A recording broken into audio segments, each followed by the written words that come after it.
No genre is as synonymous with sequels as the horror genre. Due to the relatively low cost of putting such pictures together, it's easy for studios to hammer out profitable sequel after profitable sequel as they look to milk the proverbial cow dry. Yet there are certain franchises that manage to nail a perfect, or at least pretty darn good, conclusion that leaves audiences happy for said series to ride off into the sunset. As alluded to though, producers and studios usually struggle to resist the urge to return to the well one more time, and thus these fantastic endings are null and voided by an inferior follow-up. So with that in mind then, I'm Ellie with What Culture here with horror movie franchises that wasted their perfect ending. The earthbound happy ending in Aliens. While Sir Ridley Scott's Alien is a phenomenal slice of space-set sci-fi terror, one could arguably say that James Cameron's 1986 follow-up, Aliens, is somehow even better than its predecessor. Aliens took the tension of Scott's picture, threw in a smidge more action, and raised the stakes by throwing a young child into the mix in the shape of Newt. Just by including Newt, that added a sense of motherly instinct and protective nature to the Ripley character, nicely fleshing her out from what we'd seen before. What Aliens also did is it essentially gave audiences a happy ending.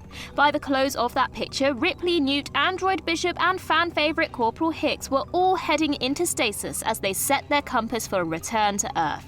With that, the franchise wrapped up with a nice, warm, fuzzy feeling as our protagonists lived a full and prosperous life on their home planet.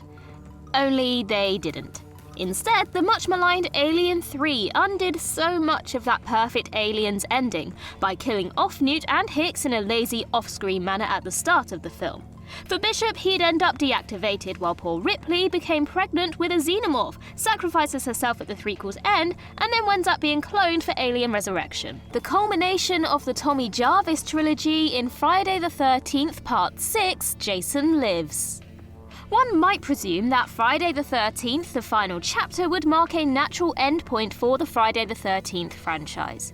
Despite its labelling, the final chapter was far from the final chapter, with it being followed by a further 6 movies, a crossover with Freddy Krueger, and a 2009 reboot. Story-wise, the final chapter also introduces the hugely popular character of Tommy Jarvis, and the way this 4th film ends opens up the door for Tommy's story to be delved into further. For fans of the series, the 4th, 5th and 6th Friday the 13th pictures are often affectionately known as the Tommy Jarvis trilogy. As such, it's with Friday the 13th Part 6, Jason Lives, where the perfect finale lies for this much-loved series. After teasing Tommy as an unhinged killer in the previous movie, it instead revealed that miffed paramedic Roy Burns was parading as a Jason copycat. Part 6 picks things up with a Jarvis who is determined to prove that Jason is really dead. Of course, the opening scene of Tommy visiting the gravesite of his nemesis unexpectedly sees Voorhees reanimated. Having to convince the townsfolk of Forest Green, as in the renamed Crystal Lake, that Jason really is cracking skulls once more, it's only the sheriff's daughter, Megan, who believes Tommy. And it's Tommy and Megan who ultimately put Voorhees down, chaining him to the bottom of the same lake we saw him spring from in the closing moments of the first Friday the 13th picture. Sydney puts down her would-be mother-in-law in Scream 2. One of the main points of Wes Craven's original Scream movie was that it poked fun at the tried and tired tropes of horror, and in particular the slasher subgenre. As such, the film was loud and proud of showcasing certain cliches as it winked along with its audience. Of course, that 1996 picture wrapped up by revealing Sidney Prescott's boyfriend Billy Loomis and his best pal Stu as being the ones causing so much carnage. For Scream 2, the now-in college Prescott is once more tormented by Ghostface, with that sequel's big reveal having Billy's ma and impressionable film student Mickey positioned as its big bads. Mrs. Loomis looking for some sort of skewed justice for her deceased boy? That makes sense and works well in culminating the Scream series as a 2-entry offering. By the time of Scream 3, it was a little too out there to have that film conclude with the revelation that the killer of the piece was Sidney's long-lost half-brother who had masterminded the entire events of Scream and Scream 2. The perfect one-liner in The Lost Boys. One thing about living in Santa Carla I never could stomach. All the damn vampires. With that line, Joel Schumacher's The Lost Boys ends with a fantastic chuckle as the bewildered, bloody faces of Lucy Emerson and her sons Michael and Sam look on, and then Echo and the Bunnymen's version of The Doors' People Are Strange starts to play. Despite plentiful speculation over the years that audiences may get a Lost Boys sequel, it looked for the longest time that this property would be a one-and-done affair. Then 2008 brought us Lost Boys The Tribe, and 2010 served up Lost Boys The Thirst. And even the biggest fans of the original film had to painfully admit that both of these sequels absolutely sucked. If The Lost Boys was all that we knew, we'd solely have grin-inducing memories of insta-quotable dialogue, impressive special effects work, big hair, classic 80s fashion, and an utterly iconic soundtrack.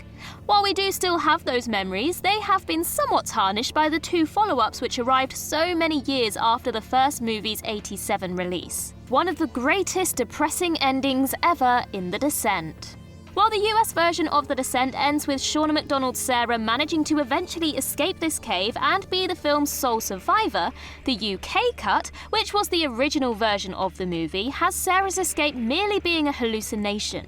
In reality, she's stranded in the cave and waiting to become Crawler Chow.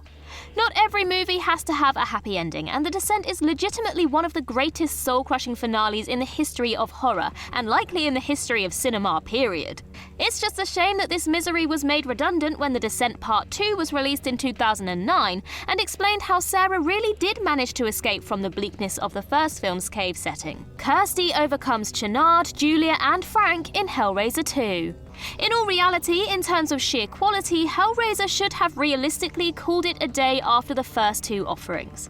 By the time of Hellraiser 3, Hell on Earth in 1992, the shark was about to be jumped, the bloom was about to come off the rose, Pinhead was about to become a wise-ass quip machine, and the series was about to veer into more of a slasher direction. Hellbound Hellraiser 2 concludes with the original film's protagonist Kirsty Cotton having overcome Chennard, the psychiatrist who had used Kirsty's trauma to get his hands on the Lament configuration and turn himself into a Cenobite, while at the same time keeping her nefarious uncle Frank and stepmother Julia at bay. Hellbound is also worthy of praise for how it gives a glimpse into Pinhead's backstory in a nuanced, smart way, rather than the more ham-fisted way the character's story is handled later in the franchise. Sequels for the sake of sequels in Paranormal Activity 3. The Paranormal Activity franchise is a major cash cow for the likes of producer Oren Peli, Blumhouse, and Paramount Pictures.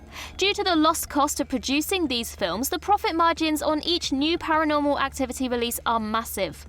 To highlight that, the 8 movies in the series so far cumulatively cost less than $30 million, while bringing in a combined box office of nearly $900 million. Hence why a 9th movie is in development, despite the past 3 offerings each being promoted as the final entry in the franchise. Written and directed by Peli, the 2006 first Paranormal Activity outing saw Katie Featherstone possessed by a demonic entity. For Paranormal Activity 2, it's Katie's sister Christy who finds herself similarly possessed by an ominous force and eventually killed by Katie. By the time of the 3rd entry, we went back to these siblings' childhood and discover how they were troubled by something sinister long before the events of the prior 2 films. Sure, Paranormal Activity 3 did still leave viewers with questions, but not necessarily every question always needs a definitive answer. Nancy makes the ultimate sacrifice in A Nightmare on Elm Street 3: Dream Warriors. As to when the property had the perfect chance to call it a day, that's at the end of 1987's A Nightmare on Elm Street 3: Dream Warriors. This threequel came at a time when the series still had some slither of dread to it, brought back original protagonist Nancy Thompson to sacrifice herself for the greater good, seemingly killed off Freddy Krueger, and established a new group of Springwood youngsters who would make sure that Krueger was permanently kept at bay. Instead, a 4th entry in the franchise arrived just 1 year later, an entry which had Krueger brought back to life by a dog taking a flaming, fiery piss which somehow resurrected the rogue. Added to that, Elm Street 4: Dream Master kills off all the surviving superpowered kids of the previous picture, before the franchise plummeted to even further lows with A Nightmare on Elm Street 5: The Dream Child and Freddy's Dead: The Final Nightmare. Michael Myers' fiery demise in Halloween 2. A brilliant companion piece to the first film, Rick Rosenthal's Halloween 2 serves as a pretty perfect ending to the then burgeoning franchise. Picking up the action directly after its predecessor on the night he came home, this follow-up sees Michael Myers stalk Jamie Lee Curtis's Laurie Strode to the hospital. There we get a fiery climax where Myers is purportedly burned alive, while Mr. Sandman eerily plays over the sight of Michael's flaming body. Added to that, it's also suggested that Loomis has likewise gone down in a blaze of glory to take out his foe and save Laurie. In actuality, Halloween 2 was originally intended to bring a close to the tale of Michael Myers, Laurie Strode, and Sam Loomis. The plan from here on out was for new entries in the franchise to focus on fresh stories and characters, though the disappointing response to the Michael-less Halloween 3 Season of the Witch caused a rethink which saw the Shape brought back into the fold for the aptly titled Halloween 4 The Return of Michael Myers.